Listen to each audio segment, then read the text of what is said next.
morning, everybody. I'm back to talk about the latest episode of American Horror Story.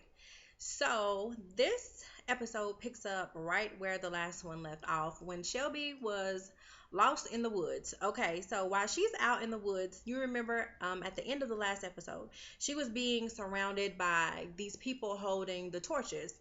And so she sees them round up this guy. Now, obviously, he was stealing or something, and his punishment was they basically burned him at the stake. Like they did him like a rotisserie chicken. So they cut the head off of a pig, put the pig's head on the man, put him on a big rotisserie stick, and basically burned him up for stealing. So Shelby sees this and then she passes out. Now, girl, I'm gonna need you to get your life together. Like, who sees something like that happen in the woods and then they pass out? Girl, you in the woods with psycho killer people. Like, you need to be awake, girl. You don't need to be falling out. You need to be getting up out of there. But anyway, so she sees that happen and she reports it to the police. And of course, the police doesn't know anything what she's talking about.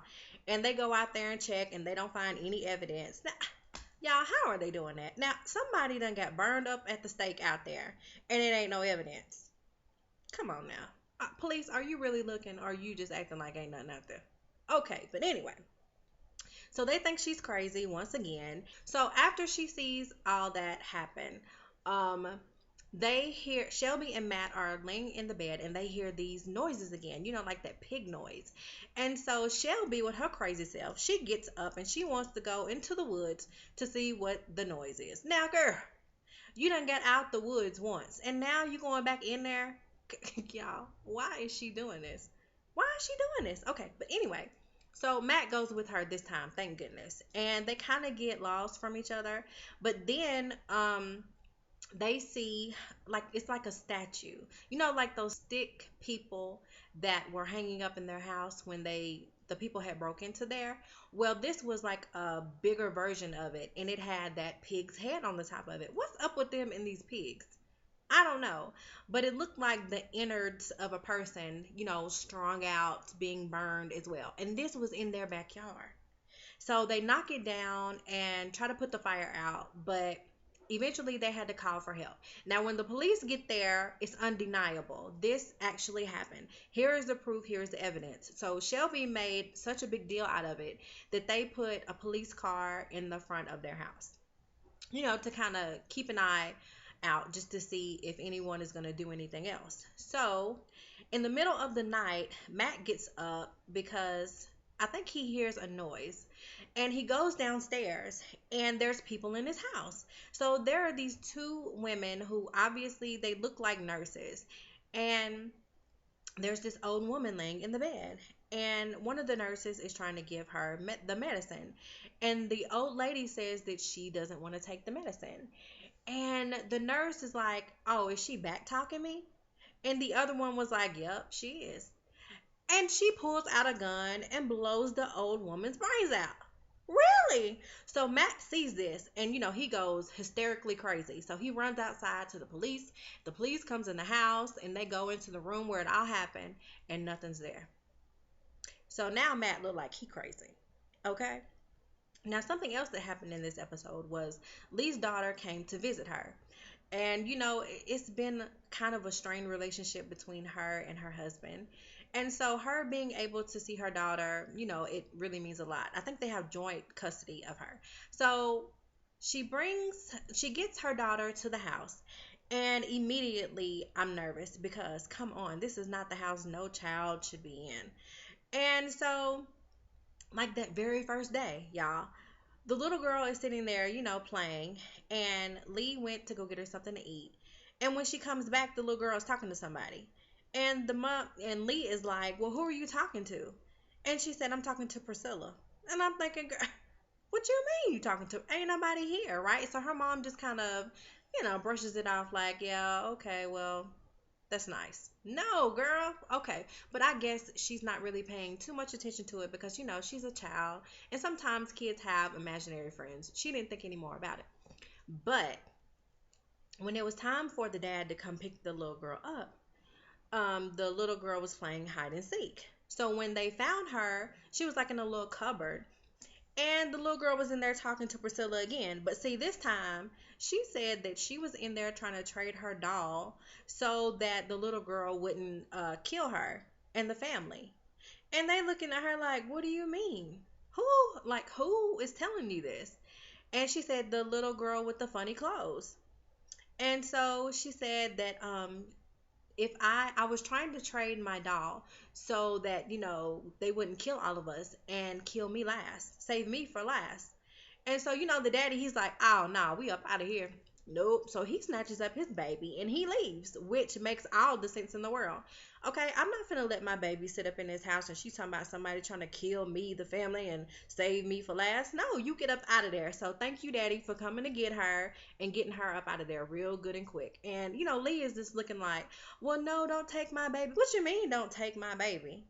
I mean, aren't you a little threatened? Don't you feel a little crazy? Don't you know this house has too much going on? But okay, so in the next scene, Lee falls off the wagon. Okay, she starts drinking again, y'all. And she's just having a bad moment. Now, all while she's passed out drunk, Mac helped her get to her bed. So while she's laying in the bed, here come the two nurses again standing over her. And I'm thinking, oh, Lee, girl, you about to die. You about to die, girl. Woo, but she saw the nurses and then they disappear. And see, this right here is what made me mad. Now, she walked through the house. She was still a little tipsy, but she was walking through the house. She sees all these pigtails, cut off pigtails, like dripping blood hanging on the wall. She looks over and she sees some guy with a pig mask on, and she's seeing all these things. But yet and still, she went and got her daughter and brought her back to the house.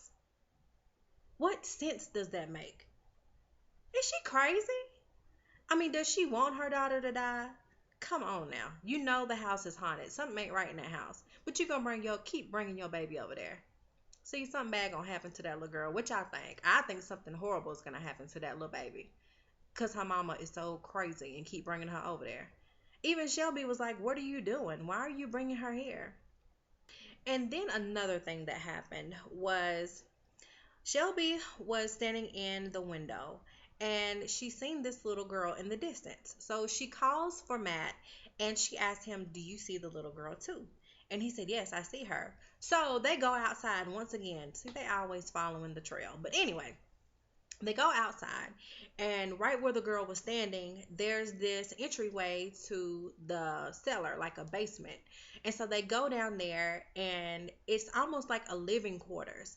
And there's a camcorder down there. So they play the tape. Now, on this tape is the same guy that was in the woods, that was looking crazy and deranged and trying to find that guy with the pig's head. Okay, now in this video he explains who he is and what he's doing at that house. Now, he is a very educated man. I think he even said he was a teacher. And oh, excuse the lighting, y'all, I know I'm getting dark, but just bear with me. Anyway, so he tells the story of the two nurses.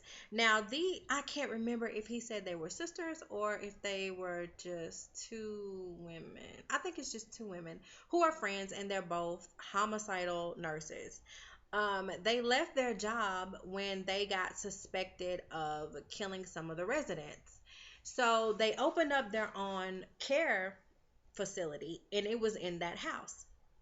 Now, while they were in that house, they only selected older people whose families were tired of taking care of them. And they were killing them off just for whatever reason. And they chose them because each one of these old people, their names started with a letter that spelled out murder. Right? So as they were killing these people, they made it all the way to the E, and they didn't get to the last R in murder because somebody or something stopped them from doing it. Now, when people started not hearing from their loved ones in that facility, they sent the police out there looking for, what's going on out there. And when they got there, all they found was the dead bodies. But the girls were gone. So the guy in the video suspects that something horrible happened in that house and those girls are still there because they came up missing and nobody knows where they went. But they do know that they were the ones that were killing these people. And so Shelby and Matt just take it all in. Matt says, "Look, you know what? You were right. I'm ready to go. Let's leave. We don't have to stay in this house." But for some reason, Shelby's like, "Well, I think it's just people trying to scare us out, and we're not going to go anywhere." Are you kidding me? Listen, the day that it was raining teeth outside, I would have said, "I don't live here no more." Like, I don't know what you going to do, Matt, but I'm not finna live here. So, y'all, that's basically everything that happened in this episode. If I left anything out, please drop it in the comments below and we will continue the conversation. And I will see you next week for the next video. All right, bye.